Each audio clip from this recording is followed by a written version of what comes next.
तो देखो यार, रोमन रिंग्स 1316 दिन तक चैंपियन रहे थे, जिसकी वजह से हमने कितनी ग्रेटेस्ट राइवलरी, कितने ग्रेटेस्ट चैंपियन, कितने ग्रेटेस्ट रेसलमेनिया देखे। और जिसकी वजह से कोडी रोड्स ने जब वो चैंपियनशिप को जीता तो वो one the greatest match, one the greatest WrestleMania में कन्वर्ट हो गया। ठीक है, हमने रोमन रिंग्स की इतनी चीजें देखी हैं कि यार हमने ना ये सोच रहा था कि रोमन रिंग्स को शायद कोई डिथ्रोन कर ही नहीं सकता, लेकिन फाइनली कोडी रोड्स आया और उन्होंने उसको डिथ्रोन कर दिया। लेकिन कई बार कुछ अच्छी चीजें कुछ लोगों के लिए बहुत बुरी बन जाती है। यस, यानी कभी कभी किसी की अच्छी चीजें का किसी के ऊपर बहुत बुरा इम्पैक्ट पड़ता है। तो इस वीडियो में हम इसी बारे में बात करेंगे कि कौन से ऐसे वो सुपरस्टार हैं जिनका करियर ऑलमोस्ट खत्म ही हो गया था just because of Roman Reigns title रिंग। Hey guys, you are watching wrestling world, let's begin. तो देखो, मैं आपको सिंपल भाषा में बता देता हूँ कि रोमन रिंग जो है चैंपियन रहे थे 1316 दिन तक, ऑलमोस्ट 4 साल ही आप लगा लो। ठीक है, इसमें काउंटलेस जो है डिफेंस हुए, काउंटलेस उन्होंने चैंपियनशिप मैचेस लड़े, बहुत सी कमाल की राइवलरी दिखी, एक कमाल का उनका पूरा ब्लड लाइन का हमें ब्लड लाइन सागा दिखा, सब चीज़ें दिखी हमें। लेकिन हमने कुछ पास्ट में कुछ ऐसे सुपरस्टार हैं जिनको हमने पीछे ही छोड़ दिया, जो कि एक परफेक्ट थे to become a main event star. But Roman Reigns एक उस लेवल पे थे उस टाइम पे कि शायद वो बिल्कुल अनटचेबल हो गए थे। वो बीच में कहते थे ना कि यार मेरा तो गॉड मोड ऑन हो गया है, तो बिल्कुल उस लेवल पे चले गए थे। और हम भी नहीं चाहते थे यार किसी और को उसकी जगह लेते हुए देखना। तो कहते ना यार, कभी कभी किसी का फायदा किसी का नुकसान में जाता है। और वैसे ही सुपरस्टार बने हमारे number 1 which is AJ Styles. Lockdown लगने से पहले एजे स्टाइल वाज ऑन फायर, सब कुछ अच्छा चल रहा था उनके करियर में। ठीक है, अच्छी चीजें कर रहे थे, मैं नहीं कह रहा था उस टाइम पे एक प्रॉपर मेन इवेंटर थे, बट सब कुछ अच्छा चल रहा था। चैंपियनशिप उनकी अच्छी चली थी, एक रैंक बीच में आई थी। उसके बाद जब कोविड आया तो उन्होंने अंडरटेकर के साथ रेसलमेनिया को मेन इवेंट भी किया था, which is so very good, और एक ड्रीम मैच था। ठीक है, लेकिन जैसे कहते हैं ना, जैसे ही लॉकडाउन आया और फिर बाद में चीज़ें आगे बढ़ी और फिर ड्रू मैकिंटायर चैंपियन बने, कुछ टाइम ड्रू मैकिंटायर चैंपियन रहे, तब तक एजे स्टाइल्स को फिर से मौका नहीं मिला। उसके बाद जब रोमन रिंग चैंपियन मिले तो उसके बाद तो एक तरह से हमें ऐसा लग ही चुका था कि एजे स्टाइल्स का करियर तो ऑलमोस्ट खत्म ही हो चुका है। इवन एजे स्टाइल्स अपने इंटरव्यू में कितनी बार चीज़ को मैंशन कर चुके हैं कि अब जो है मेरा जो टाइम है WWE में वो ऑलमोस्ट खत्म हो गया और मैं कुछ ही सालों में जो है अपना जो है रिटायरमेंट जो है डिक्लेयर कर दूंगा। और जबकि सुनने में कितना अजीब लगा, बिकॉज एजे स्टाइल के पास बहुत चीज़ें हैं ऑफर करने के लिए WWE के पास, बट जस्ट बिकॉज उनको ये बात अच्छे से पता है कि अब रोमन रिंग के बाद कोई और बंदा होगा जो आगे 10 साल कंटिन्यू करने वाला है WWE में, तो उनको कोई फायदा नहीं है रुकने का, कुछ इम्पैक्ट वो नहीं छोड़ सकते हैं इसी वजह से। और अब वो बंदा सबको पता है कि वो बंदा कोडी रोड्स है। I mean main eventing from with the Undertaker eight WrestleMania 36 lockdown के टाइम पे, और अब शायद उनको कोई याद भी नहीं रखता। आई मीन रेसलमेनिया पे वो LA नाइट से हार गए, तो feel sorry for the AJ style.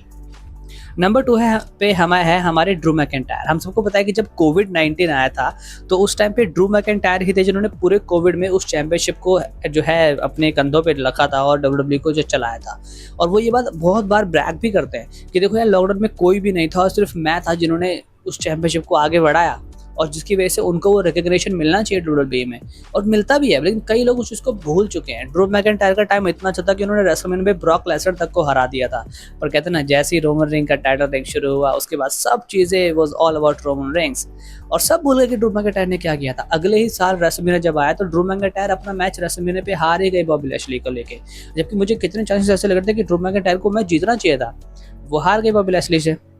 और जैसे ही वो हारे उसके बाद तो ऐसा लगा जैसे उनके करियर को नजर ही लग गई। रेसलमेनिया टाइम वो पता नहीं रेसलमेनिया जब 38 था उस टाइम पे उनका मैच जो है वो बैरन कॉर्बिन के साथ था, जो कि कितना अजीब है सुनने में। एक बंदा जो पिछले लास्ट 2 रेसलमेनिया में वो बड़े टाइटल के लिए लड़ रहा है और एकदम से उसका जो मैच है वो कॉर्बिन से हो जाए तो सुनने में कितना अजीब लगता है। उसके बाद जब अगला साल आया तो फिर उनका जो मैच हो वो गंथर से मैच हो, जो कि वो फिर से हारे, जो कि वो डिजर्व करते थे वहाँ पे भी जीतना। आई अंडरस्टैंड कि गंथर को ज़्यादा WWE देखती थी उस टाइम पे, बट उनका भी जीतना इंपॉर्टेंट था, तो वहाँ पे भी वो हारे। उससे पहले अगर हम कैश ऑफ कैशल की बात करें, कैश ऑफ द कैशल की, जहाँ पे ऑलमोस्ट सबको ये लगने लग गया था कि रोमन रिंग्स को वो डिथ्रोन कर ही देंगे, और उसके बाद वो मैच वो हारे, फिर बहुत सारे लोगों के दिल टूटे।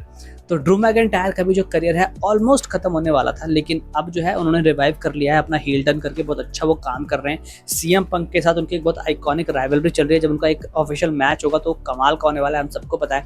तो ड्रू मैकिंटायर ने तो जिस तरीके से अपना ओवरकम कर लिया है, लेकिन जो अगला सुपरस्टार जिसकी हम बात करने वाले हैं उसका शायद ना हो पाए। And yes, we are talking about Bobby Lashley. अगर हम बॉबी लैशली की बात करें तो जब उन्होंने चैंपियनशिप जीती उन्होंने मिस को हराया था, वी जस्ट कंफर्म दैट। और मिस को हराने के बाद उन्होंने पहली बार चैंपियनशिप को जीता और सब कुछ सही चल रहा था उनकी लाइफ में यार, बहुत बढ़िया उन्होंने डिफेंस किया, ड्रू मैकिंटायर को भी उन्होंने हरा दिया था।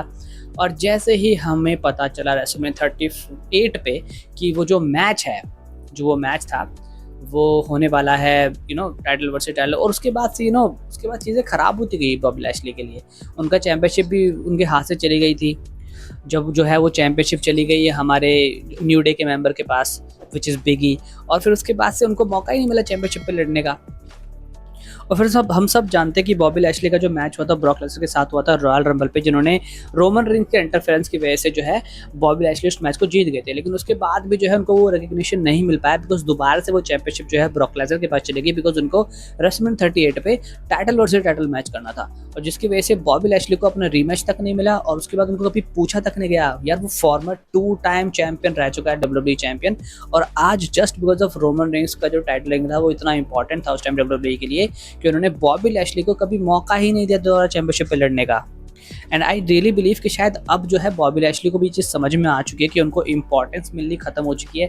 स्ट्रीट प्रॉफिट के साथ उनको डाल दिया जस्ट बिकॉज उनको ऐसा लग रहा था कि शायद ये टेक्निक काम कर जाएगी, बट स्ट्रीट प्रॉफिट के साथ डालने के बावजूद भी कुछ भी इफेक्टिव उन्होंने अभी तक नहीं किया है। एंड आई रियली होप कि आने वाले टाइम पे शायद कुछ अच्छा हो जाए बॉबी लैशली के साथ। And next is none other than Finn Balor. हम सबको पता है कि जब रोमन रिंग का आइकॉनिक टाइटल रेंज चल रहा था यूनिवर्सल चैंपियनशिप वाला, तो उस टाइम एक्सट्रीम रोल पे फिन बैलर के साथ उनका एक मैच हुआ था जहाँ पे डीमन फिन बैलर उनसे लड़ने वाले थे, जो कि ऑलमोस्ट कन्विंसिंग लोगों को लग रहा था कि यार अब तो जो है फिन बैलर चैंपियनशिप को जीत ही जाएंगे। बट पता नहीं फिर क्या हुआ, वो एयरप्रिंट जो थी वो रोप थी वो एकदम से टूट गई। किसी ने इंटरफेरेंस भी नहीं किया था, पूरे मैच में तो किया था ऑब्वियसली, पूरी ब्लड लाइन आ गई थी, बट उस पर्टिकुलर स्पॉट पे किसी ने इंटरफेरेंस नहीं किया था। और उसके बाद जो है ऑल ऑफ अ सडन उनका बैलेंस जो है खराब हो जाता है और फिर एकदम से वो गिर जाते हैं। फिर उस चीज़ का फायदा रोमन रिंग्स उठाते हैं और मैच जीत जाते हैं। उसके बाद से लेकर अभी तक उनको कोई बड़ा मैच देखने को नहीं मिला, जस्ट बिकॉज हमारा पिछले साल जस्ट एक मैच आया था उनका सेथ रॉलिंस के साथ समर स्लैम पे वर्ल्ड हेवीवेट चैंपियनशिप के लिए, वो भी वो हार गए। उनका मोमेंटम बिल्कुल ख़राब हो चुका है। लेकिन अब हमें एक चीज़ समझ में आ रही है कि उनका जो राइवलरी है वो डेमियन प्रीस्ट के साथ जो है शुरू हो सकती है for the world heavyweight championship, just because of अब उनका जो ईगो बीच में आने वाला है, जो कि हमने अभी रिसेंटली वीडियो को बताया भी था। तो अब जो है इनको एक अच्छा मौका है, because Damien priest is not that strong champion जिसमें अभी WWE बिलीव कर रही है, क्योंकि अभी भी वो चैंपियन बने फॉर द फर्स्ट टाइम। तो हो सकता है कि उस चीज़ का फ़ायदा उठा के फिन बैलर को एक मौका मिल जाए मेन इवेंट पिक्चर में आने का। तो ये उनके पास एक लास्ट मौका है, अदरवाइज ऑलमोस्ट रोमन रिंग के टाइटल रिंग ने तो इन सब लोगों का करियर ऑलमोस्ट खत्म कर ही दिया है। And that was the video guys. बताइए कमेंट सेक्शन में कि क्या आप हमारी इस बात से एग्री करते हैं। रोमन रिंग ने बहुत अच्छे काम करे, लेकिन कहते हैं ना कि कई बार कुछ सुपरस्टार इतने बड़े हो जाते हैं कि उनके सामने जो बाकी सुपरस्टार होते हैं वो उनका हम कुछ अच्छा कर नहीं पाते। तो ये वही 3 से 4 सुपरस्टार जिनको मुझे लग रहा है कि जिनका करियर ऑलमोस्ट खत्म होने की कगार पे आ चुका है। 2-3 तो ऐसे हैं जो शायद रिवाइव कर जाएंगे, 2 तो ड्रू मैकिंटायर और फिन बैलर तो, लेकिन बाकी जो 2 है आई थिंक उनका करियर ऑलमोस्ट खत्म है। ऐसे कमाल की वीडियो के लिए हमारे चैनल को सब्सक्राइब कर सकते हैं। आज the next video. Thank you.